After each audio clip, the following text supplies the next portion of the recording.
Nah, yang paling menarik adalah memang banding ini kok bisa selesai dengan waktu yang sangat cepat. Karena saya pribadi juga belum pernah mendengar banding itu sangat cepat. Contoh misalkan kasus Verdi Sambo. Itu nggak cepat. Ya, artinya ada pembelokan hukum di sini. Iya. Ya, itu. Terus kemudian kenapa ini diputus secepat kilat, Pak? Hah? Sepengalaman saya ya, selama jadi advokat 21 tahun itu, Pak. Iya. Itu tidak pernah, Pak. Putusan saya itu kurang dari 6 bulan itu nggak pernah, Pak. Nah, Tapi ini cepat, Pak. Iya. Tapi tidak mengapalah ini cepat, Pak, begitu. Nah, terus kemudian sesuai dengan berita yang ada itu yang dikirim oleh teman itu ke saya.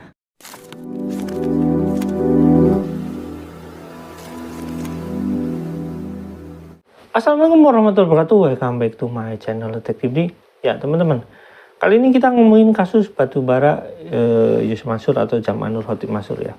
Nah, saya runut lagi ke belakang. Bahwasanya kasus ini adalah kasus investasi bodong, tapi diakui, tapi ya bodong. Ya teman-teman, kenapa saya katakan diakui? Nanti berhubungan dengan putusan dari banding ya. Nah, ini berkaitan dengan Pak Jeni Mustafa yang mengajukan gugatan terhadap Yusuf Mansur dan BMT Darussalam. Terus ada PT Manor Perkasa dan pesantren Darul Quran kalau nggak salah ya. Nanti teman-teman bisa buka. Nah, saya runtut ke belakang bahwasanya investasi ini berhubungan dengan sekelompok masyarakat yang ada di katakanlah jamaah Masjid Darussalam gitu lah. Dan jumlahnya cukup banyak, tapi ada di luar itu juga. Nah, teman-teman, sebelum kita bahas lebih lanjut, nah, saya akan menjelaskan kok ini bisa menjadi apa ya? Yang dulunya tidak diakui, tapi sekarang diakui gitu. Nah, ini berhubungan dengan apa ya? Namanya putusan yang memenangkan banding tersebut. Nah, tapi ya udahlah kita bahas nanti. Nah, di sini yang jadi aneh, waktu pertama apa ya?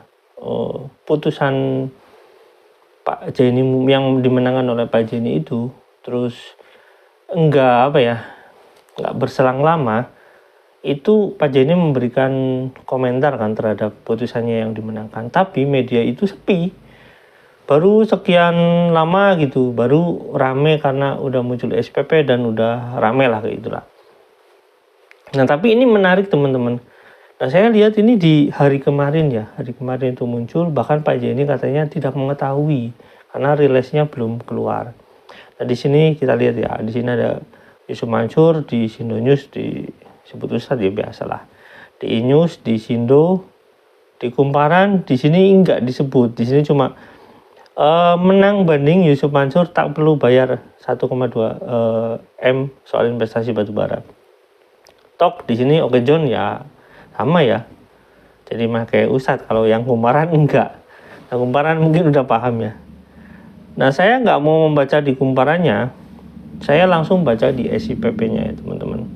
Nanti saya akan perjelaskan dulu, tapi sebaiknya saya akan melihatkan video dari pernyataan Pak Jeni karena ini berhubungan dengan rilis ini ya teman-teman. Kita lihat dulu videonya, yuk check it out. Pak, jadi maksudnya jadi pembanding duanya itu kan Jaman, Pak? Pembanding satunya Jaman Nur Khotik Mansur. Iya. Pembanding duanya BMT, Pak. Jadi yang banding yang diterima? Banding yang diterima adalah bandingnya BMT, Pak. Oh, bukan bandingnya Ya. Jaman atau gimana, Pak? Bukan bandingnya Jaman, tapi semua kan jadi ikut, Pak. Oh. Ya, jadi kalau di sana saya di Pengadilan Negeri Jakarta Selatan itu gugatan saya dikabulkan, Ya. sudah masuk pokok perkara, Ya. kemudian di Pengadilan Tinggi dianulir, putusan Pengadilan Negeri Jakarta Selatan itu dibatalkan, Pengadilan Tinggi DKI Jakarta itu memutus sendiri, ya kan? Ya. Memutus sendiri dengan putusan bahwa Pengadilan Negeri Jakarta Selatan itu tidak berwenang mengadili, sehingga perkaranya itu di NO begitu, Pak. Oh, iya. jadi pengadilan tinggi ini keputusannya statusnya NO, Pak. NO ya. Ya. Nah, terus kemudian karena saya juga berita itu di WA ke saya, di forward kepada saya baca, Pak. Ya. Intinya dari berita itu bahwa pengadilan tinggi DKI itu menganggap bahwa pengadilan negeri Jakarta Selatan itu tidak berwenang mengadili, Pak, begitu. Ya kan? Ya. Gambaran sekilas seperti itu.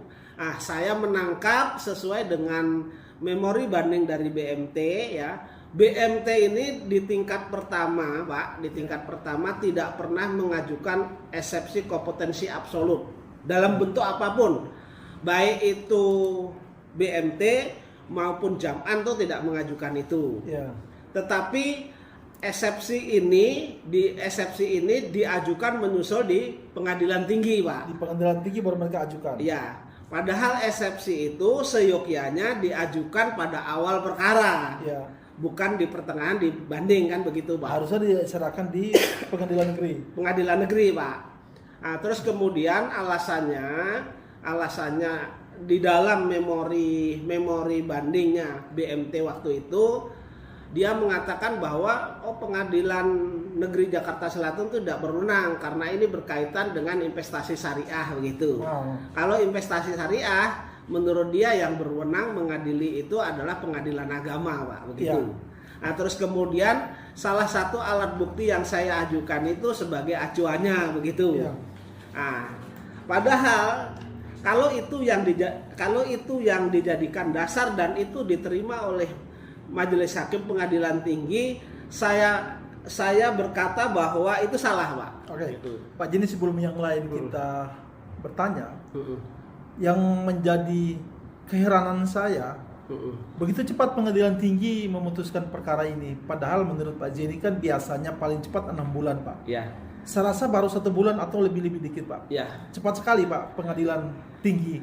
Jadi memutuskan begini, Pak perkara Darso, Bapak ini, ya. saya itu posisinya kan ini perkara dari mulai banding kemudian dikirim ke Pengadilan Tinggi juga saya belum dapat pemberitahuan, relas pengirimannya belum tahu, Pak. Ya. Itu satu. Ya. Terus kemudian perkara ini cepat sekali, Pak. Ya. Ini menurut saya luar biasa, Pak. Iya, iya. Iya, menurut saya luar biasa. Iya. Jadi perkara ini begitu cepat putusannya, Pak. Jadi luar biasa, Pak. Iya. Tapi Pak Darso jangan heran, Pak. Ini Iya. Indonesia, Pak. Iya, iya, Ya iya. kan? Ini Indonesia. Iya. Apa yang menjadi kecurigaan Pak Zeni sehingga perkara ini cepat diputus Pengadilan Tinggi? Begini. Ya. Yang menjadi kecurigaan saya menurut hemat saya pasti ada hukum yang dibelokkan, Pak. Artinya ada pembelokan hukum di sini. Ya. Ya, itu. Terus kemudian kenapa ini diputus secepat kilat, Pak? Hah? Sepengalaman saya ya, selama jadi advokat 21 tahun itu, Pak. Ya. Itu tidak pernah, Pak, putusan saya itu kurang dari 6 bulan itu nggak pernah, Pak. Nah, Tapi ini cepat, Pak. Ya. Tapi tidak mengapalah ini cepat, Pak, begitu. Nah, terus kemudian sesuai dengan berita yang ada itu yang dikirim oleh teman itu ke saya, kalau nanti yang dijadikan alasan itu adalah kompetensi absolut, Ya. saya menyatakan bahwa pertimbangan majelis itu 100% salah, Pak. Ya. Karena dia merujuk kepada salah satu alat bukti yang mengatakan alat bukti yang saya ajukan sendiri itu bukan untuk membuktikan perkara saya, Pak. Alat bukti itu Pak Jeni sendiri. Ya, bukan membuktikan investasi saya, tetapi membuktikan saya membantah bahwa BMT itu mempunyai ikatan dengan tergugat satu, Pak. Oh. Tergugat satu itu PD Adiansyah. Ya. Artinya karena tidak di dalam perjanjian itu saya bukan sebagai subjeknya, Ya. bukan sebagai pihaknya, Ya. itu tidak mengikat saya, Pak. Ya. Kemudian di salah satu alat bukti yang masih alat bukti ini, Pak, Ya. yang subjek hukumnya itu BMT dan pihak lain, itu pun melakukan pilihan hukum, Pak. Ya. Pilihan hukumnya kalau ini nanti jadi perkara akan diselesaikan di Pengadilan Negeri Kota Bogor, Pak. Nah, Yang Senin ini yang menjadi dasar gugatan dari Bu Ilis ini, Seninnya kan saya daftar, Pak. tanggal 2 September. Tanggal 2 Oktober, Pak. 2 Oktober, oke. Iya, Pak. Pak Jenny, berarti Pak Jenny mencurigai bahwa ada unsur-unsur subjektif yang ada pada hakim yang mengadili perkara di pengadilan tinggi ini, Pak. Jadi begini, Pak. Ya. Jadi begini. Intinya karena ini putusan itu belum sampai ke saya hanya baca dari berita kan, Pak. Oke. Saya tunggu nanti sampai dengan adanya pemberitahuan putusan, relas pemberitahuan putusan, Pak. Oh. Setelah relas pemberitahuan diberikan kepada saya, secepatnya saya akan mengajukan permohonan meminta putusan itu, Pak. Oh. Kemudian nanti akan saya analisa, akan saya telaah apakah ini relevan diterapkan di perkara saya atau tidak. Ya. Tapi gambaran saya kalau ini kompetensi absolut itu tidak relevan, Pak. Ya. Maka kalau ini tidak relevan berarti ada pembelokan hukum, Pak. Ya. Kalau ada pembelokan hukum, saya sudah berjanji, Pak, bahwa perkara saya ini akan saya awasi dengan serius dan benar gitu, Pak. Ya. Nanti kalau di sana ada pembelokan hukum, saya di samping saya melakukan upaya hukum yaitu kasasi, saya juga akan melaporkan majelis hakim yang menangani perkara ini di pengadilan tinggi, Pak. Saya buktikan itu gitu. Oh gitu. Iya. Oke. Selain kasasi dan melaporkan majelis hakimnya, Iya. ada upaya lain Pak Zeni terhadap keputusan pengadilan tinggi ini, Pak. Walaupun relasnya Pak Zeni belum terima. Ya, jadi upaya hukumnya tadi kasasi, tetapi berkaitan dengan alat bukti yang kalau dalam berita itu digunakan oleh majelis hakim untuk mengatakan bahwa pengadilan negeri tidak berwenang mengadili, yang berwenang mengadili pengadilan agama itu, nanti alat bukti yang dipakai ini akan saya uji di pengadilan negeri Bogor, Pak. Diuji yang lagi, Pak? Diuji tapi pihaknya lain ya, Pak ya. Oh, gitu, ya. Karena itu kan milik investor lain, Pak. Ya. Kalau milik investor lain berarti kan tidak menyangkut kepada saya, Pak. Karena itu jelas person, Pak. Ya. Antara BMT dengan person yang lain. Ya. Saya tidak ada di sana. Oh, Ketika perjanjian itu digunakan untuk menganulir saya,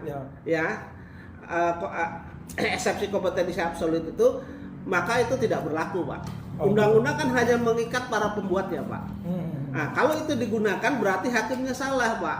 Ya. Saya katakan 100% salah. Kalau itu 100% salah, saya akan tempuh melaporkan hakim-hakim ini, Pak. Baik itu ke Bawas, kemudian Komisi Yudisial, kemudian ke KPK dan seterusnya, Pak. Ke KPK, Pak. Iya. Komisi Pemberantasan Korupsi. Iya. Hubungannya apa, Pak? Jadi begini, Pak, setiap penegak hukum ini kan diawasi, Pak. Ya. Bisa saja diawasi oleh KPK dan lain sebagainya. Ya. Saya hanya minta tolong diawasi perkara ini. Oh gitu. Iya. Oleh KPK. Oleh KPK. Tapi kalau ke Komisi Yudisial, saya minta hakim ini diperiksa. Ke Bawas juga begitu, hakim ini diperiksa. Alasannya begini begitu, Pak. Kita akan beritakan terus, Pak, soal laporan-laporan Pak Zeni nanti. Untuk persiapan kasasi, Pak. Untuk kasasi, Pak Zeni sudah bertekad bulat akan lanjutkan ini ke kasasi ya. Iya. Persiapan Pak Zeni apa, Pak? Biasa-biasa saja, Pak. Biasa saja, Iya, ya. karena itu kan memang sudah pekerjaan saya dan itu tidak terlalu sulit bagi saya, Pak. Begitu. Ya. Artinya Pak Zeni dalam kasus dengan Jam'an Nur Khotif Mansur ini fight terus ya, Pak? Fight. Jadi intinya gini, Ya. katakanlah ini nanti yang di berita itu benar saya kalah gitu kan ya. Ya. Di pengadilan tinggi loh ya. Ya. Kan belum di kasasi di Mahkamah Agung kan belum. Ya. Itu tidak menyurutkan niat saya, tidak menghentikan perkara-perkara yang lain yang saya jalankan, tetap saya jalankan, Pak. Normal. Ya. Ya. Oke. Bisa jadi informasi ini dari pengadilan tinggi ini akan dipakai Jam'an untuk menekan atau mempengaruhi calon-calon penggugat lainnya sehingga mereka akan surut niat untuk menggugat dia. Pak Zeni bagaimana menghadapi Ketika itu digunakan Jam'an, tapi orang-orang saya yang sudah ketemu sama saya itu kan niatnya bulat, Pak, 100%, Pak. Iya. Artinya Artinya begini Pak, ini tolong saya diwakili perkara saya serahkan sama Bapak, terserah Bapak mau gugatnya kapan gitu. Saya rela ngantri Pak. Oke Pak. Karena kan ketika mereka datang Pak, ini masih ngantri dan lain sebagainya karena begini-begini. Ya. Mereka saya kasih pengacara lain juga nggak mau Pak. Tetap ingin pakai saya Pak. Ya. Oke, itu teman-teman videonya. Nah, itu pernyataan dari Pak Jaini. Jadi di sana Pak Jaini nggak tahu karena rilisnya belum diterima sama dia, dan dia menyatakan akan banding. Nah, saya coba buka ya teman-teman, coba buka di sini bahwasanya dalam eksepsi, dalam sini eksepsinya itu menyatakan mengabulkan eksepsi pembanding 2 semula tergugat 4. Menyatakan Pengadilan Negeri Jakarta Selatan tidak berwenang mengadili perkara quo. Jadi itu di NO kan, diadilinya. Menerima permohonan dari pembanding 1 semula tergugat 3, pembanding 2 semua tergugat 4 tersebut. Jadi sebenarnya gini teman-teman. Pembanding yang dibenarkan adalah yang dimenangkan adalah pembanding dari BMT yang katanya memberikan bukti dari apa ya, kayak lembaran perjanjian, yang mana perjanjian itu menyatakan bahwasanya kalau ada masalah itu akan diselesaikan di Pengadilan Negeri Bogor. Intinya teman-teman, jadi surat perjanjian yang dikeluarkan oleh BMT itu kepada pihak lain, bukan kepada pihak Jaini, yang menjadikan itu sebagai dasar bukti, sehingga itu dianggap Pak Jaini itu tidak tidak sesuai dengan apa yang diharuskan gitu. Dimana Pak Jaini itu ya bukan itu buktinya gitu. Jadi ya intinya bukti itu sama Pak Jaini ditolak. Nah, apakah itu benar? Ya sebenarnya gini, karena perjanjian itu person ke person, apakah di perjanjian Pak Jaini dengan BMT itu ada atau enggak? Nah, itu yang harusnya dasar buktinya. Kalau di perjanjian Pak Jaini dan BMT itu buktinya bahwasanya enggak ada tulisan di mana harus diselesaikan di Kota Bogor, ya enggak ada masalah, seharusnya hakim ngambil keputusan itu gitu. Tapi ketika perjanjian itu yang dijanjikan dengan perjanjian orang lain, terus kemudian didasarkan bukti menjadi dasar bukti untuk di Pengadilan Tinggi itu untuk Pak Jaini, ya itu mungkin jadi masalah. Nah teman-teman, menarik kan? Nah yang paling menarik adalah memang banding ini kok bisa selesai dengan waktu yang sangat cepat. Karena saya pribadi juga belum pernah mendengar banding itu sangat cepat. Contoh misalkan kasus Verdi Sambo, itu nggak cepat. Walaupun itu adalah kasus yang diprioritaskan, tapi nggak cepat. Kasus lain misalkan kayak kasus yang lagi rame nih, yang kopi cyanida, kan nggak cepat. Tapi kenapa ini cepat? Nah yang jadi pertanyaan adalah apakah ini berkaitan dengan pendaftaran calon legislatif Yusuf Mansur ini, sehingga ini dipercepat agar kasusnya itu nggak ada masuk lagi ke ranah yang lain, atau misalkan menyebar ke arah yang mana ada yang mana. Nah tapi ada kasus yang sudah berjalan teman-teman, kasusnya udah mencapai titik penyelidikan ya. Tapi nanti saya bahas lagi di video selanjutnya ya teman-teman. Jadi begitu ya teman-teman, ini saya tegaskan bahwasanya ini cuma pembelajaran. Jadi soal kasusnya nanti lanjut nggak lanjut itu memang kewenangan Pak Jaini, tapi saya pastikan kemungkinan besarnya lanjut gitu ya, karena itu pernyataan Pak Jaini bahwasanya akan maju ke kasasi. Nah di kasasi itu akan lebih lebih detail, karena itu berhubungan dengan perangkat negara yang lebih tinggi gitu. Kemungkinan besarnya Jaman kalah ya sangat tinggi. Itu ya teman-teman. Oke, sampai di sini teman-teman, jangan lupa like, subscribe dan komen, jangan lupa juga share. Wassalamualaikum warahmatullahi wabarakatuh. Bye.